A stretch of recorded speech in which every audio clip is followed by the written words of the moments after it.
Positive Solutions with Dr. Gordon is a podcast which focuses on contemporary social and educational issues from an educational leadership and behavioral research perspective. We will delve into those issues that are important to you as we listen to understand the needs of others and positively respond to address those needs, concerns, and/or fears.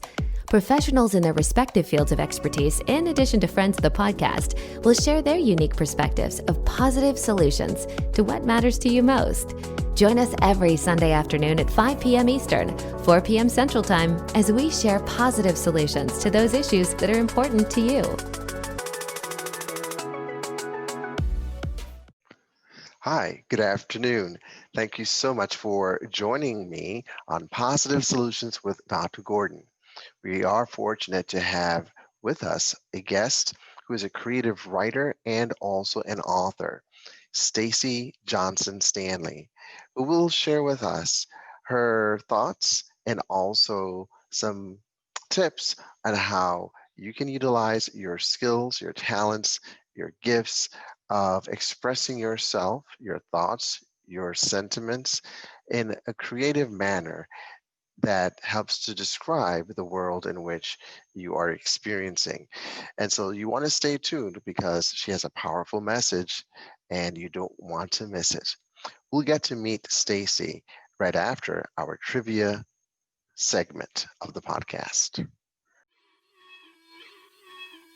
Do you know a whole lot of information that you would like to utilize in a fun and useful way? Or perhaps you like learning new fun facts, which can be used as conversation starters at a meal with a friend or while standing in a long line. The Ultimate Trivial Pursuit Question and Answer book contains fun facts of sports and leisure, science and nature, arts and literature, history, entertainment, and geography. Test your skills with others every week as we begin our episodes with fun trivia. You'll be given 6 questions at the beginning of the podcast, and you will have the opportunity to post your correct answers to all 6 questions to drgordonpodcast1@gmail.com. The first person to post all 6 correct answers will have their names announced as the winner on the following episode.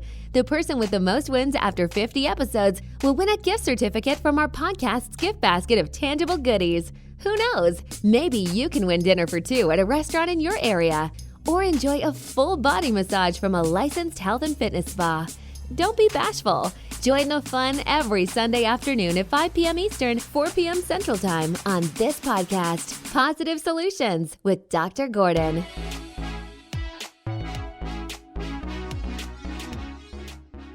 Let's get started right away with our trivia segment of the podcast. And today we're going to look at history. And as normal, go ahead and get a sheet of paper, pen or pencil, listen carefully to the questions, write the correct answers down to the questions, and then submit your correct answers to drgordonpodcast1@gmail.com. And so I'll say the questions twice as usual, and I would like for you to write the correct answer down to the question. Here's question number 1. What was 16-year-old Thomas Edison's job? What was 16-year-old Thomas Edison's job? Question number 2. Who was the 32nd President of the United States?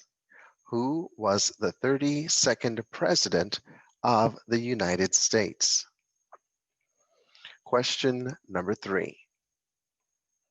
How many days were there in an ancient Egyptian year?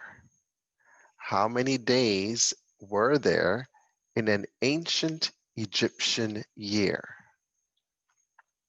Question number 4.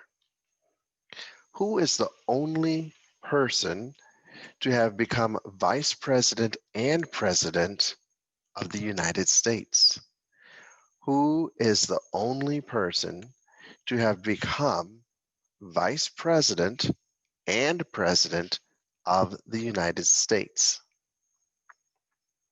Question number 5. Where in the United States is coffee grown? Where in the United States is coffee grown? Some of you are probably saying, I can tell you where in the United States it's drunk. Question number 6. Which French president adopted a boat person refugee who he had found crying at Charles de Gaulle Airport? Which French president adopted a boat person refugee who he had found crying at Charles de Gaulle Airport? Go ahead and submit all of those correct answers to drgordonpodcast1@gmail.com, and perhaps you might be the winner.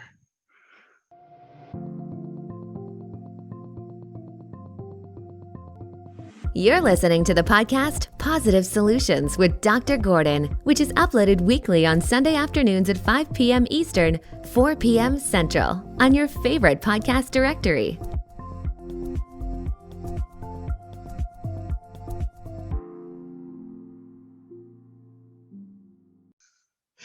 A very pleasant good afternoon, everyone. Thank you so much for joining us on Positive Solutions with Dr. Gordon. And today, I'm smiling from ear to ear because I have a very good friend on our podcast today. And I'm talking about none other than Stacy Johnson Stanley. Stacy, thank you so much for joining me today on the podcast. It's good to be here. Right. And so for those who may not know Stacy, we go a long, long way back. And she's probably saying, okay, thanks a lot, not that long. But we were colleagues in college. We had a number of courses together. I believe we both were English majors. And so we had, we had a whole semester of Shakespeare together. We also had a whole semester of Milton. John Milton. Yeah, we actually had a semester of just studying the works of these individuals together. And I believe we had creative writing and American novel. So those are the few courses that I remember us having together. And she's a vivacious person. Let me tell you about Stacy. And I asked her to, to share this with me. So Thoughts from My Hammock is a collection of essays and poems inspired by the seasons of both nature and life. These selections have been Stacy's reader and listener favorites through the years. Stacy considers herself a poet with a day job, and we'll ask her to elaborate more on that. And she very much enjoys the day job, but she's happy for any opportunity to be creative.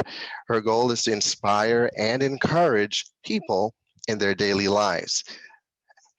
Kindred spirits, and I say that because that's what this podcast is about. And here's what Stacy says. She says, I find inspiration in the extraordinary wonder of ordinary things. Even a lazy afternoon spent in a hammock can be amazing if you look around a bit or look inside your own heart. So you can learn more about Stacy and her poetry at her blog after the same name, Thoughts from My Hammock. So Stacy, thank you so much again for joining us. Well, it is my pleasure. It is good to see you even virtually. Exactly. Hey, we're being safe at a time like this, but it's good that even though we have challenges today in the world in 2020, as we end 2020 and head towards 2021, that we can still connect virtually and safely and recapture where we left off back in 19. Okay, Whatever. yeah, whatever. Oh, that's great. Right. Well, for those who might be interested, because there may be a number of individuals who do love to write, or there may be some individuals who have the desire to, but they may say, oh, but I don't have the time to do so. My job keeps me away, or I'm too busy with this or that. I love what you said. You said, you consider yourself a poet with a day job, very much enjoying your day job, but you are happy for any opportunity to be creative. Talk to us. What does that mean? So my day job has been in the real estate legal world for about 20 years. Prior to that, I worked various jobs and even taught for a little while. But it's a job that I love. It's with a major corporation. They took good care of me, and it's challenging, and I learn something every day, and I always keep the mind going. That's what pays the mortgage. And that's what funds my hobby and my creative outlets. And if you can find that balance, it's great. I don't have the pressure of trying to make money off my creativity. And I think that gives me a lot of freedom. And that's key because we have a number of artists here. We have those who are into painting and drawing. Writing is a type of art as well. And we even have something called Starving Artist Day. And I kind of chuckle, but it's true. People are trying to make a living based upon the passion that they have, but they feel that they have to either put that aside or to make ends meet and get a job, and then they can't really do what they enjoy, what they're passionate about doing. But you're saying, yes, you can have a job, but put the burden not on your passion, but do your work, let that help to pay the bills, the mortgage, as you mentioned, or your rent or whatever. However, then that frees up your time and energies to then be creative. And I like that perspective. I have a job to pay the bills, so it also helps to pay me to do my passion. Different perspective. Right, right. I think it's important to not have that pressure too. You hear the adage, which has almost become cliche, follow your passion and you'll never work a day in your life. If you turn your passion into your job, you're working, or you're putting a lot of pressure on it. And I mean, kudos to those who can do it and who and do it well and do it with much success and don't lose their passion. But there are some people who can't cross that tipping point and Right. their passion into their livelihood. And so, but that doesn't mean don't follow it. You don't have to monetize your creative talents. Puts pressure on the person to feel like, okay, what's the bottom dollar, Right. and that does impact that creativity, because to be creative, I would believe that one has to be free, unencumbered, to be able to just express. Maybe that works for some people. Maybe some people need that pressure. I don't know. I don't work that way. I just need to be unencumbered in order to be able to produce. If I were to write, because I like to write as well. You have a blog. I don't have a blog, but I like to do research. I like to read and write and share information. But I still have to have that mindset to block out all of the distractions in order to just focus and get the job done. So I'm guessing it's the same with you as well in writing your blog. It is. I post when I feel like it. And for years, well, in fact, for a long time after graduating college, getting married and teaching, I would write and really didn't share it with anybody. And it was my brother-in-law, when we were just chatting, he remembered that I'd written poetry once upon a time, and I shared my then recent things. And he just said, "Why are you not sharing this?" And I said, "Well, I kind of write for me. I kind of write, it's my creative outlet." And, I'm thinking marketability and monetizing, whatever. And thinking, well, who's going to care? He said, "You've got to share." And blogs were just becoming a thing. And that was Right. a great technological tool to share my poetry without being that goofball that hands out sheets of poetry to people. This is a great way before publishing a book to share. And then I had other opportunities through a local radio station where we lived before to share my essays periodically. And it was just a good way to inspire people, at no cost to them and no real gain to me, but just share what I was learning through life. And your gain, though, was the satisfaction of starting something, finishing it, and then having it positively impact someone else. Would you say Correct. that's accurate? Absolutely. Absolutely. I remember we were talking earlier before the podcast, and you said something, and I wrote it down because you dropped nuggets of gold, as I would call it. We said, "I am more than my career. I am more than my career." I'm like, wow, I got to write that down. What do you mean by that? I am more than my career, because some people I, they tie themselves into their career. As a teacher, I'm a teacher, but then that's also part of who I am, or an administrator, pick any profession. But what do you mean by I am more than my career? I, I think that's it. I think we can get so caught up in our vocation. Um, no matter what it is, if it's in the corporate world or retail or first responders or teachers, whatever it is that you're called to do, your job becomes your identity. It's what you're Yeah, doing most of your waking hours. If you're not doing it, you're thinking about it, hopefully not losing sleep over it. It consumes a lot of our thought and our right. energy, and it becomes our identity. And when I think about when again, I had the opportunity to teach for a few years. And when I left that, I grieved it really hard as if I didn't know what I was without being a teacher. And I feel like the more well-rounded we are, the better perspective we have, and the better balance we have. I'm also more um, a wife. I'm more than my motherhood. I'm more than my womanhood. We are. There's so much to us. We are many faceted, and a lot of times we hang so much on that job. And if I think beyond that, what else am I?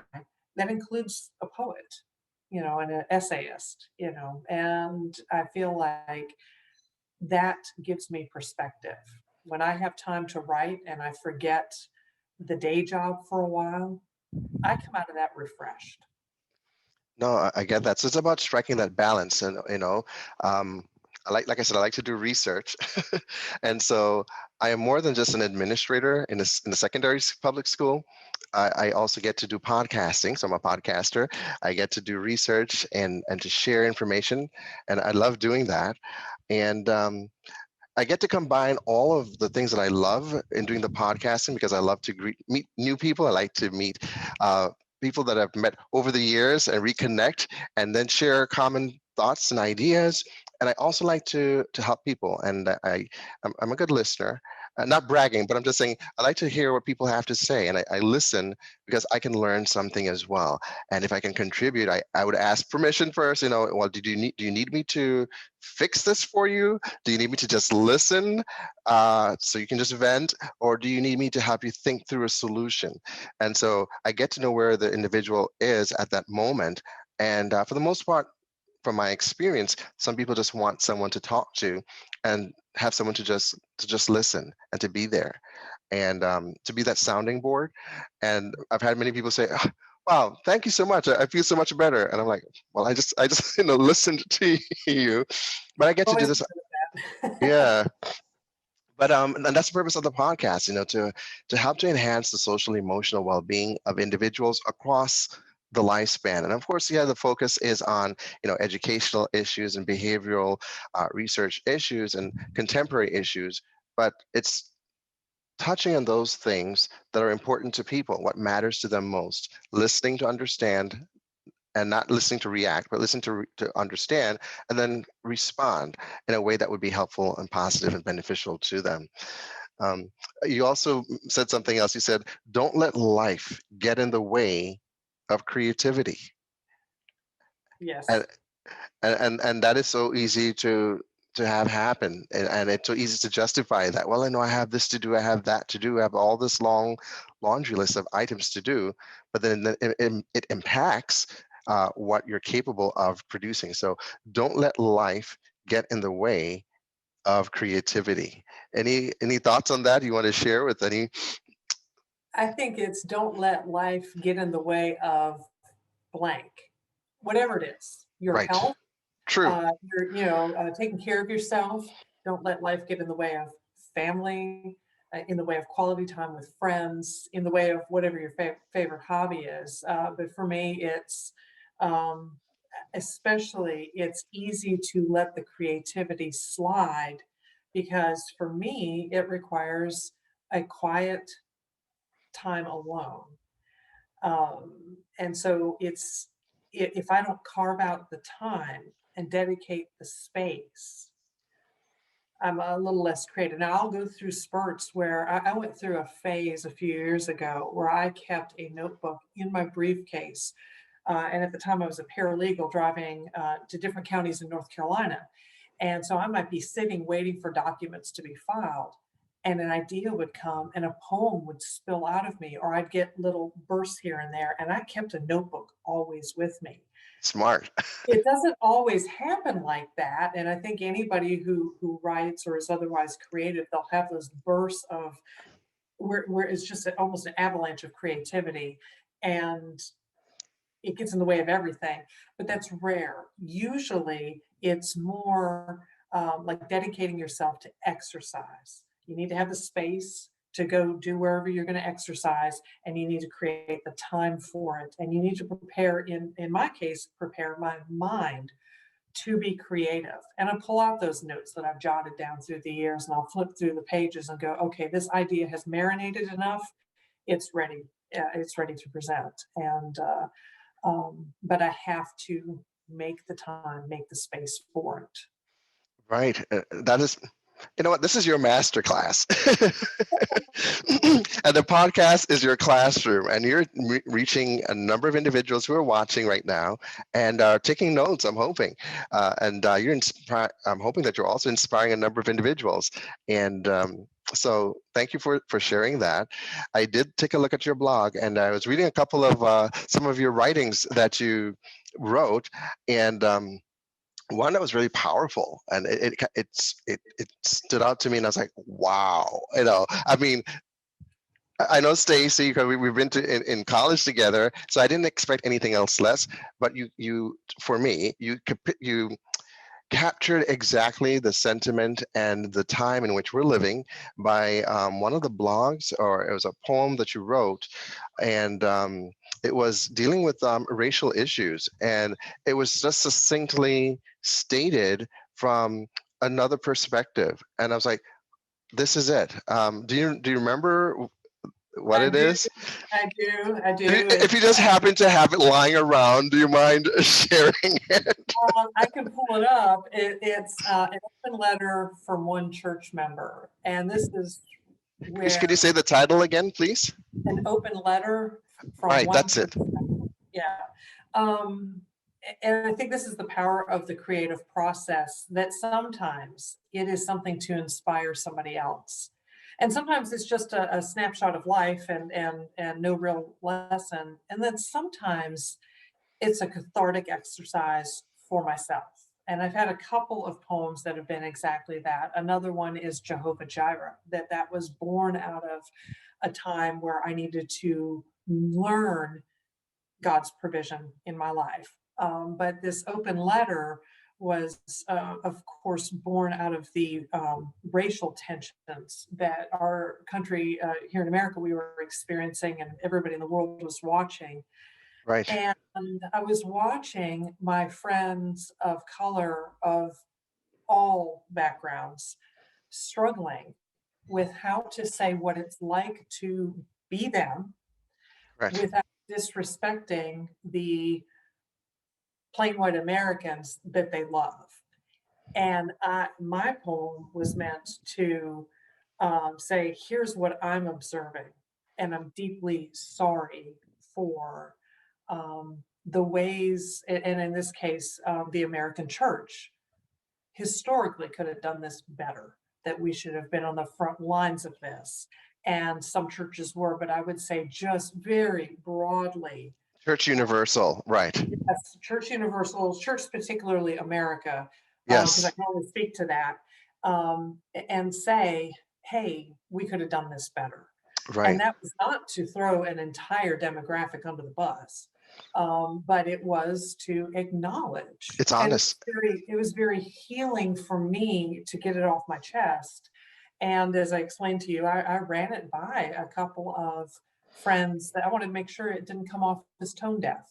I Right. respectfully ran that by them. And then when I got your response, I was like, okay, yes, it hit the way it was meant to. So Right. Yeah. If you don't mind, do you mind sharing it with the listening and the viewing audience? I felt like you said, you capture exactly the moment of which we're living, and the words speak volumes. And so I'd I love for you appreciate that so to share much. that. Yeah.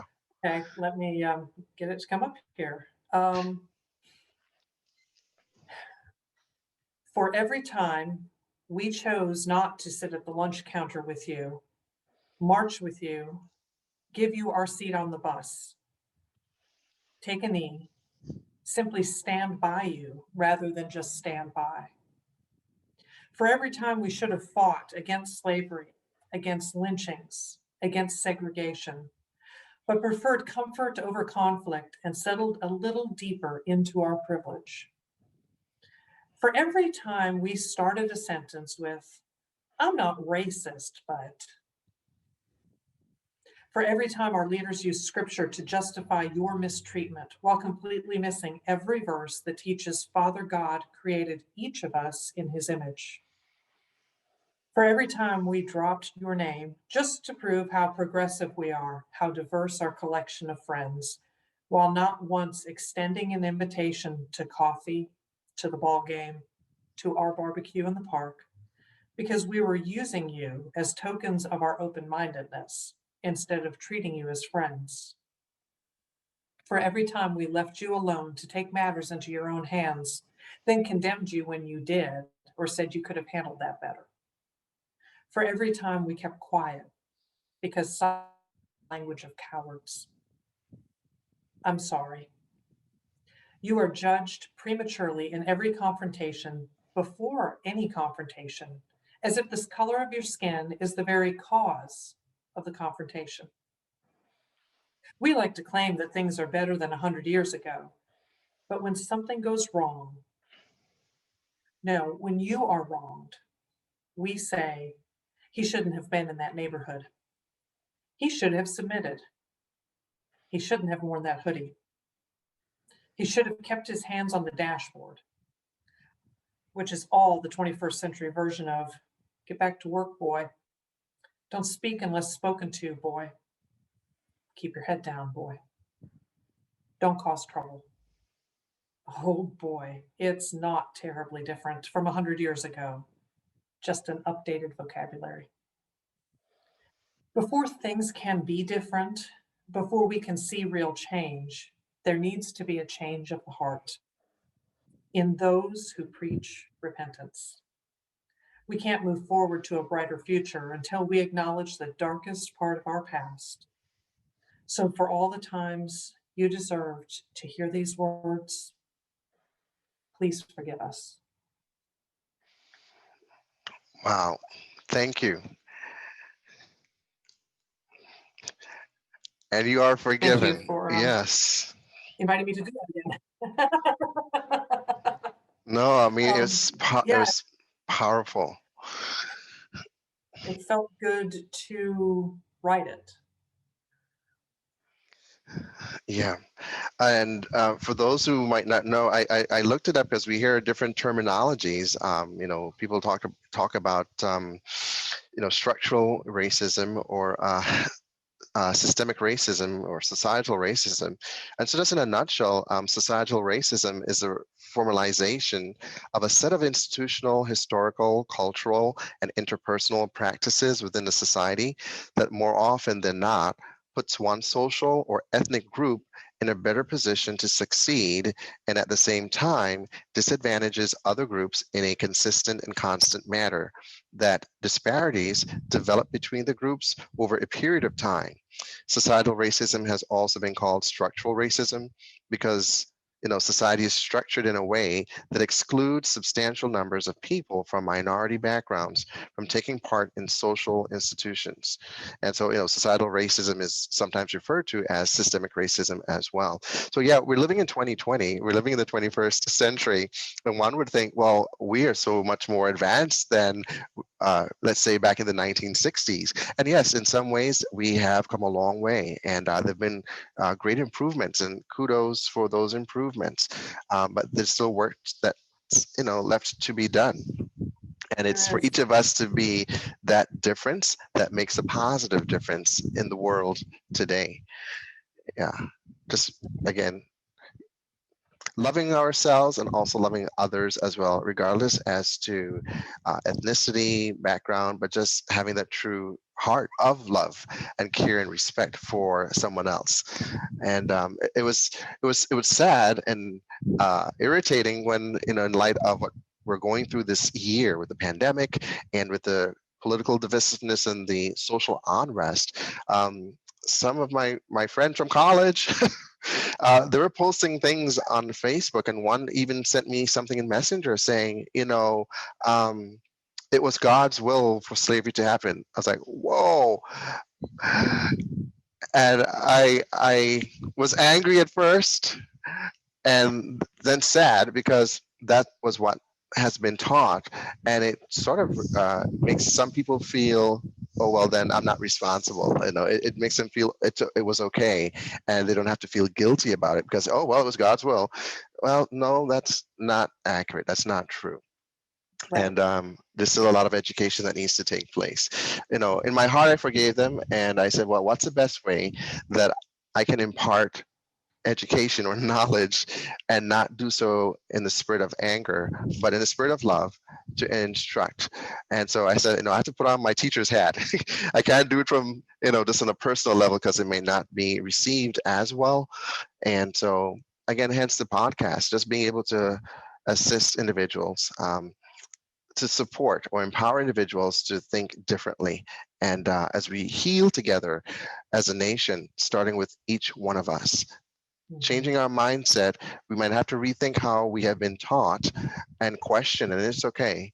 And it starts to hurt some people, because there have been some really outstanding adults in our lives that have reared us, our teachers, our parents, that we don't want to think that they might have been wrong, perhaps, but it's okay to question and think differently as new information is brought in, and forgive them for that's what they were taught as well. And so just for us now that we know better, to do better.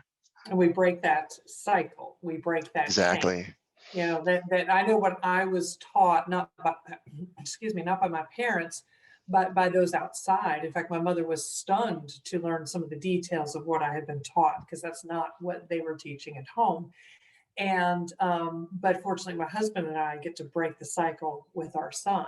And exactly. Quite an advocate for equal rights for really everybody. Like, if God created us all, My mom used to say, God is a God of diversity. He's not a boring God, and it's only one race. It's the human race.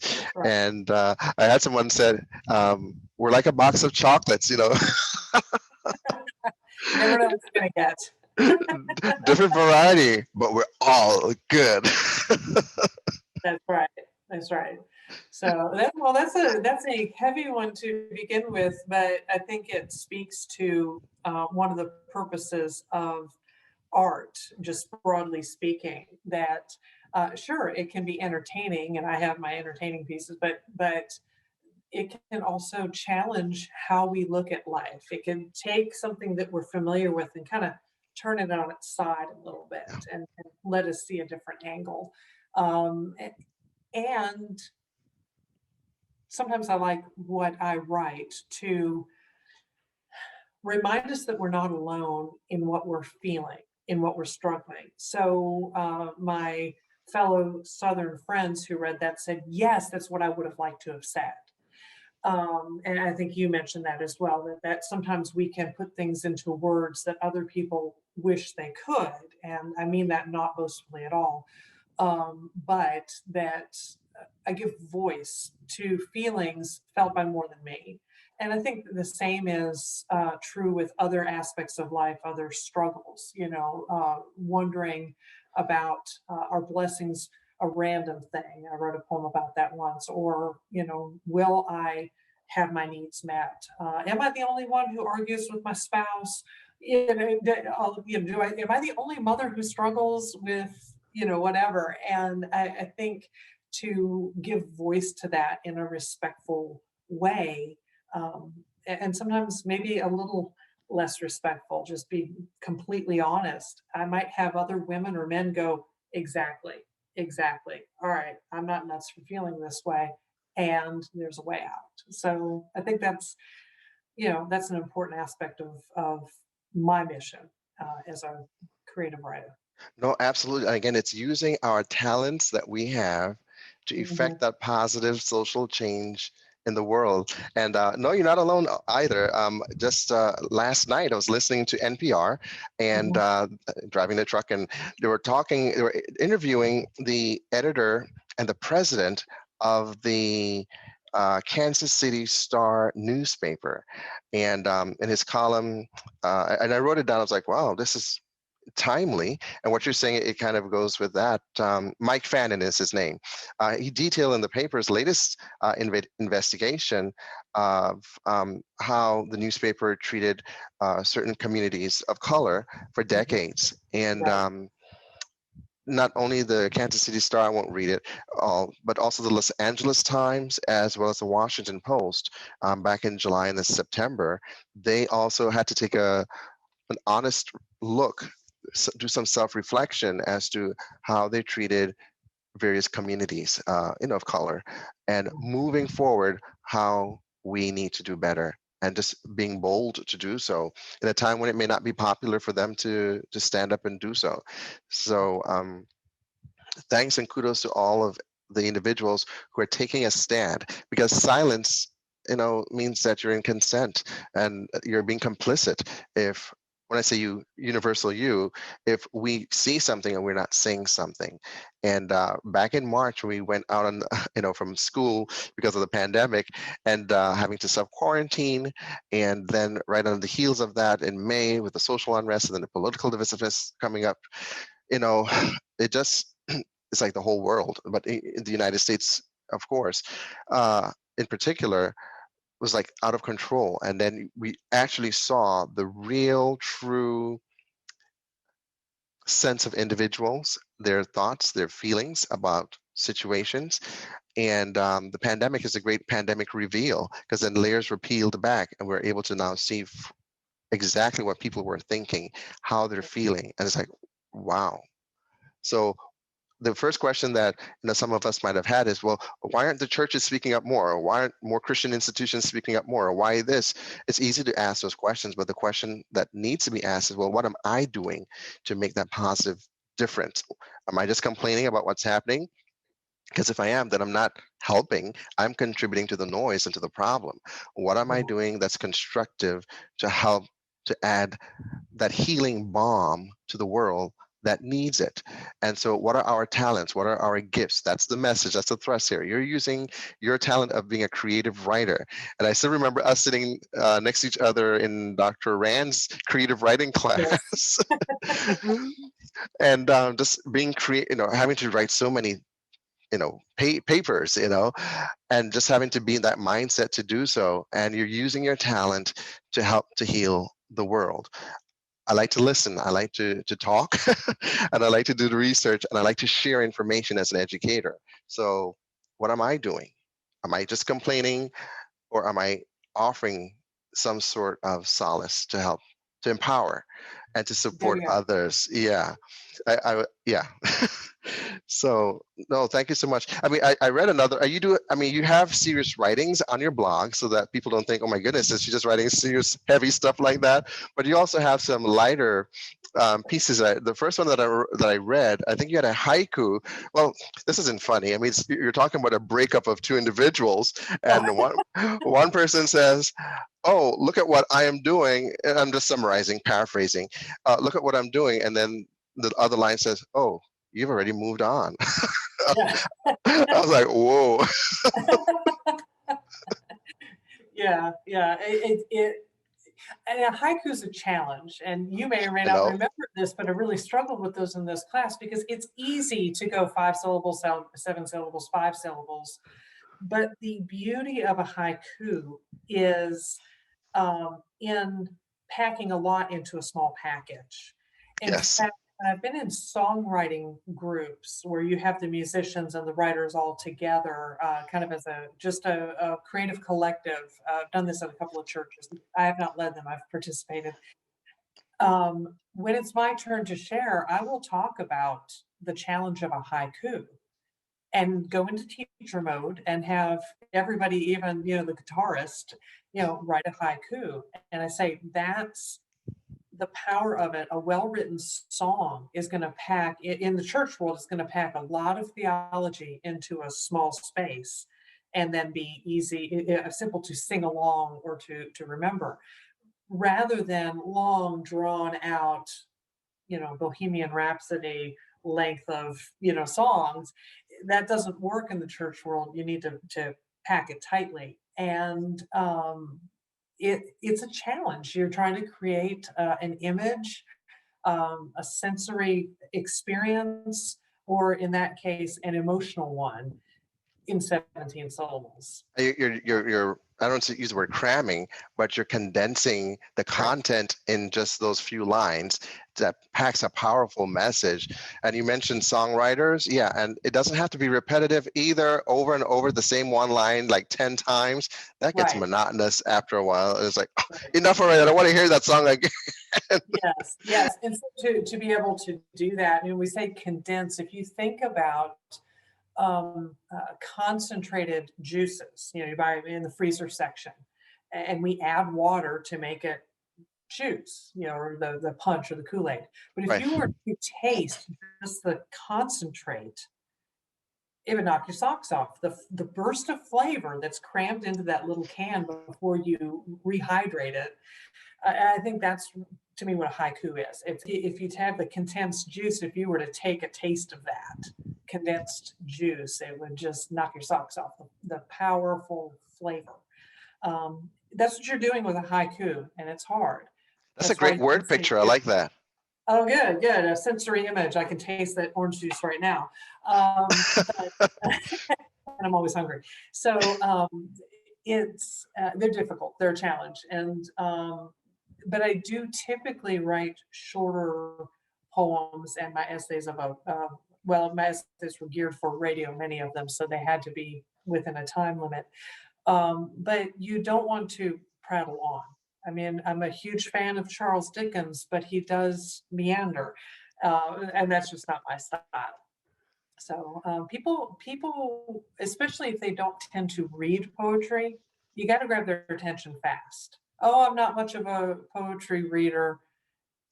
You got to get it while you have them. You have to give it to them quickly, and that's what I like to do. So, Thoughts from My Hammock captures all of what you're sharing, and folks can go there. They can Google Thoughts from My Hammock, and it will take them to your blog. It's at WordPress. Okay, and you do upload or update it like once a month with a new. But yeah, it varies. I might do 3 in a month, and I might do 1 every other month. It all depends on how much life's getting in the way. There you go. And you don't want life to get in the way of your creativity either. That's correct. So, and then several of them are in the book, which is Seasons, Thoughts from My Hammock. It's on Amazon. That's right, yeah. Okay, so you can say that again. So you did write a book that has a number of your work that you have written, and it's called Seasons. Thoughts from My Hammock. Thoughts from My Hammock. All right, so folks, please go and check that out. Seasons, Thoughts from My Hammock, by Stacy Johnson Stanley. Yes. All right, well, any last thoughts that you'd like to share? What if there was a 7th grader or an 8th grader who loves to write or keep a journal, or maybe a high school student, 9th through 12th grader? Any words of advice or tips for them? A couple. First, if you have an idea, write it down. You don't have to elaborate on it yet. Some of my best poetry has come years after a note was originally written. So just jot them down, keep a journal of ideas, and don't ever throw it away. You never know, and you might pull from several pages to make it. So jot the ideas down, and then don't be afraid of the blank page. Just start writing. Just do it. And it might come out as a poem. It might come out as a little compact haiku. It might be an essay. It could be a sermon. It could be a story. You don't know where it's going to lead you, but do not let the blank page intimidate you. Blank page is your friend. That's right. Embrace it. That's right. Fresh pages. I'm all about fresh pages. When I signed my book, I always wish the reader many fresh pages. I think there's something exciting about that. That sounds like a title of a good book, actually. Fresh Pages in reference to life, starting Yes. over. And Yes. we're recording to have this uploaded on the last Sunday of this month, December. And so individuals are perhaps thinking of New Year's resolutions or just making plans. Any thoughts to help individuals along those lines? If I may, I will read the last poem of the book, if that's okay. Oh, absolutely. It's a must, yes. It's called January, so it's timely. Fresh page, new calendar, weeks of possibilities. After hectic holidays, one busy season after another, I stop and take a breath and look forward with hope to what may be for me. Things I can change, improve, reject, or hold on to, if I so choose. Worry less, dance more, eat right, sleep in on Saturday, family time, quiet time. Be more productive, diligent. Take that trip I've dreamed of. Learn that new skill. Show more love than ever. Receive more than I deserve. All this has yet to be written on the fresh pages that begin with January. Wow. I love that. That is perfect. And I love the idea of the fresh pages. Yeah. So 2021 is right around the corner, folks. So you've heard it from Stacy. Here's an opportunity for you to start fresh, start anew. Sometimes we have to stop. We've said this a number of times on the podcast. Stop, pause, breathe, reflect, laugh. Yes. Remembering back to Mary Star Shine a couple of podcasts back, and then create. So we're going to stop, pause, breathe, reflect, laugh, create. Those are all action verbs. Okay, so before I start an English lesson here, folks, remember, we have faith, we have hope, we have love. All of those three are very important, but the greatest of these three is love. See you next time.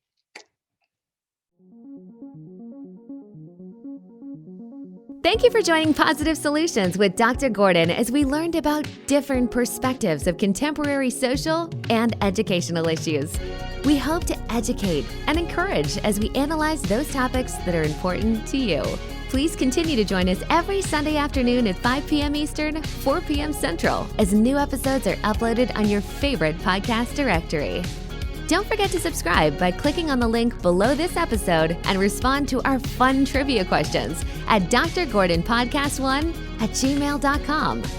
Remember, become that positive difference that creates a positive outcome in the lives of others as well as in your own life.